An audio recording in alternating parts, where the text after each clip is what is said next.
नमस्कार दोस्तों, स्वागत है आप सभी का हमारे यूट्यूब चैनल आर के योजना पर।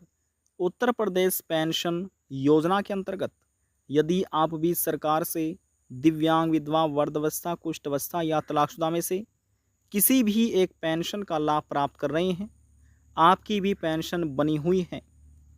आज की यह खबर, यह जानकारी आपके लिए ही है। जैसे कि आप नोटिफिकेशन देख रहे हैं, अपनी पेंशन प्राप्त करने के लिए यह कार्य करें। यदि आपकी पेंशन रुक रही है पिछले 3 महीने से, 6 महीने से, 8 महीने से, यहाँ तक कि 1 वर्ष से अधिक का समय हो चुका है, लेकिन बैंक खाते में पेंशन प्राप्त नहीं हो रही है, तो आपको ये कार्य करना है। जैसे ही आपके ये कार्य पूरे हो जाएंगे, तो जो आपकी रुकी हुई पेंशन है वह एक साथ सरकार की तरफ से आपके बैंक खाते में ट्रांसफ़र कर दी जाएगी। आज की यह जानकारी उन सभी व्यक्तियों के लिए है जिसकी पेंशन रुक रही है, बैंक खाते में ट्रांसफ़र नहीं हो पा रही। सभी जानकारी step by step detail wise में आपको मिलने जा रही है।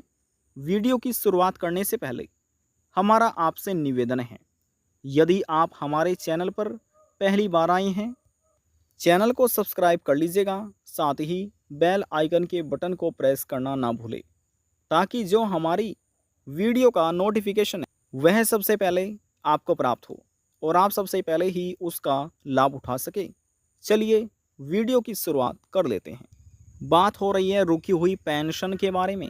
रुकी हुई पेंशन कैसे आप प्राप्त कर सकते हैं और इसके बाद फिर आपको समय समय से सरकार तरफ से पेंशन मिलती रहेगी। लेकिन उससे पहले आपको कुछ कार्य करने होंगे अपनी पेंशन दोबारा से शुरू कराने के लिए, हर महीने या तिमाही पेंशन प्राप्त करने के लिए। बैकग्राउंड वॉइस के लिए हम आपसे माफ़ी चाहेंगे।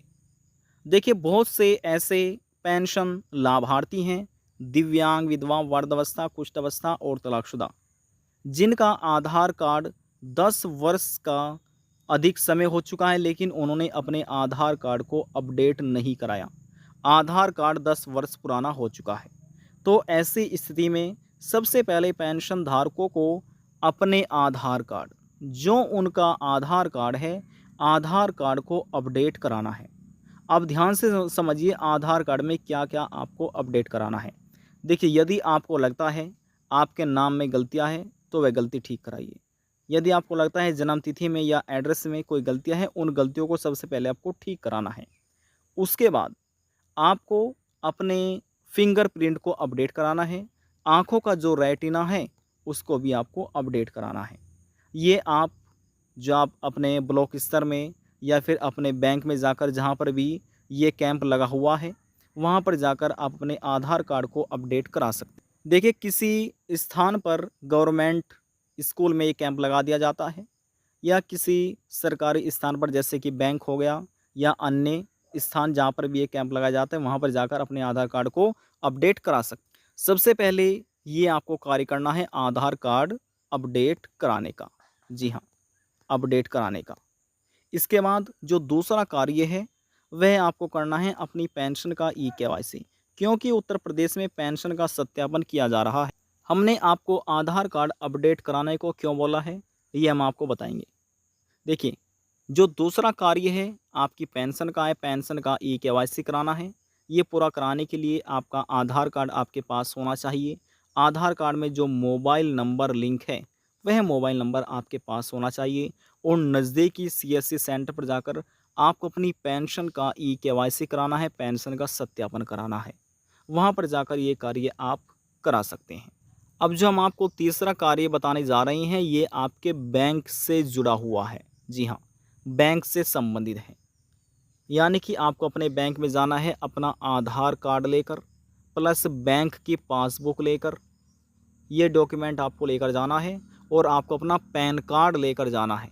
जी हाँ, पैन कार्ड आपके पास होना चाहिए। इन सभी डॉक्यूमेंट को आपको अपडेट कराना है। कैसे, किस प्रकार से कराएंगे? अपने बैंक में जाइए, ये डॉक्यूमेंट लेकर उनको बोलना है आप हमारे खाते से पैन कार्ड को लिंक कर दीजिए। यदि लिंक नहीं है, चेक करके बताएंगे अधिकारी। यदि लिंक है तो दोबारा से कराने की आवश्यकता नहीं है।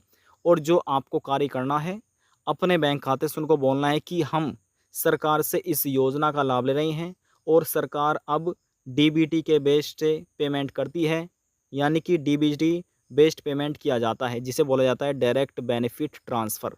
ये आपका आधार बेस्ड सरकार पेमेंट कर रही है। यदि आपके बैंक खाते से आधार कार्ड लिंक होगा तभी आपको पेंशन का पैसा प्राप्त होगा, अन्यथा आपकी पेंशन रोक ली जाएगी, बैंक खाते में ट्रांसफ़र नहीं होगी। देखिए, उत्तर प्रदेश के मुख्यमंत्री योगी आदित्यनाथ की सरकार की तरफ से 1,000 रुपये हर महीने पेंशन देती है, लेकिन हर महीने बैंक खाते में ट्रांसफ़र नहीं करती।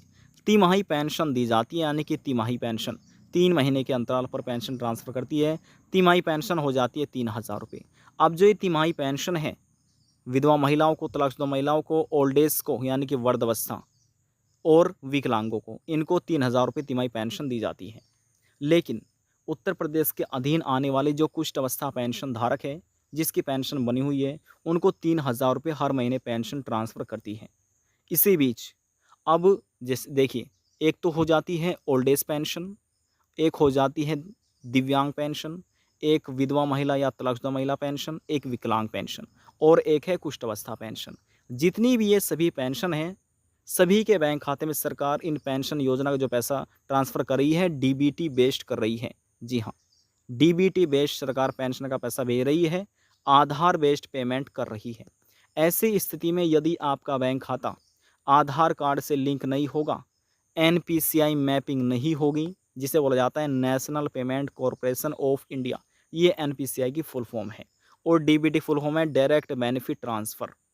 ये आपको अपने बैंक में जाना है, उनको बोलना है कि सर, जो सरकार पेमेंट कर रही है वह आधार बेस्ड कर रही है, तो कृपया करके हमारे बैंक खाते से आप डीबीटी एक्टिव कर दीजिए, एनपीसीआई को मैपिंग कर दीजिए। वहाँ से आपको एक फ़ॉर्म दिया जाएगा और भर का आपको जमा करना है, जिसमें आपकी बैंक की डिटेल होगी, आधार कार्ड की डिटेल होगी, अंगूठा लगाना तो अंगूठा लगाइए, साइन करते हैं तो साइन कीजिए और भरकर आप जमा कर दीजिए। बैंक की तरफ से 48 घंटों के अंदर एनपीसीआई मैपिंग भी हो जाएगी और डीबीटी भी इनेबल हो जाएगा। तो सरकार जैसे ही पेंशन ट्रांसफ़र करेगी, आपके बैंक खाते में ट्रांसफ़र कर दी जाएगी। कई लाख ऐसे पेंशन लाभार्थी हैं जिसकी वजह से ये पेंशन का पैसा ट्रांसफ़र नहीं हो रहा था, क्योंकि उनका एनपीसीआई मैपिंग नहीं था, डीबीटी इनेबल नहीं था। तो देखिए दोस्तों, अब तक हमने आपको 3 कार्य बता दिए हैं। बात करते हैं चौथे कार्य के बारे में। अब बहुत से ऐसे पेंशन धारक हैं जिनका ई-केवाईसी का कार्य पूरा है, एनपीसीआई मैपिंग है, डीबीटी इनेबल भी है, लेकिन फिर भी पेंशन का पैसा नहीं आ पा रहा है। क्यों नहीं आ पा रहा है? क्योंकि कहीं न कहीं उन लाभार्थी के जो एप्लीकेशन फ़ॉर्म में कहीं न कहीं गलतियाँ हो सकता है, जन्मतिथि में गलतियाँ हो या डेट ऑफ बर्थ में गलतियाँ हो या बैंक की डिटेल में गलतियाँ हो। तो इस वजह से भी पेंशन का पैसा सरकार की तरफ से रोक लिया जाता है। यदि ये सभी कार्य पूरे हैं और फिर भी बैंक खाते में पेंशन राशि नहीं पहुँच रही है, बैंक खाते में फिर भी पेंशन राशि नहीं आ पा रही है, तो ऐसी स्थिति में एक कार्य आपको करना है। कौन सा कार्य है? वह हम आपको बता देते हैं। देखिए, उत्तर प्रदेश में 75 ज़िले हैं, जनपद है। प्रत्येक ज़िले में एक ज़िला समाज कल्याण बनाया गया है। जी हाँ, समाज कल्याण बनाया गया है, जिसे आप विकास भवन भी कह सकते हैं। जी हाँ, विकास भवन। और इन विकास भवन में और ज़िला समाज कल्याण में आपके ज़िले के जितने भी पेंशन धारक हैं, दिव्यांग, विधवा, वृद्धावस्था, कुष्ठ अवस्था, ठीक है, जितने भी पेंशन धारक हैं, ज़िला समाज कल्याण में विकास भवन में जो अधिकारी बैठे हुए हैं, उनके पास आपके ज़िले के सभी पेंशन धारक का डेटा होता है। किसको पेंशन ट्रांसफ़र की गई, किसकी पेंशन को रोक लिया गया है, ठीक है? ये पूरा डेटा उनके पास होता है। तो जो आपका ज़िला है, अपने ज़िले के आप ज़िला समाज कल्याण में जाइए और वहाँ पर अधिकारी को बताइए कि हमारी पेंशन रुक रही है, बैंक खाते में ट्रांसफ़र नहीं हो पा रही।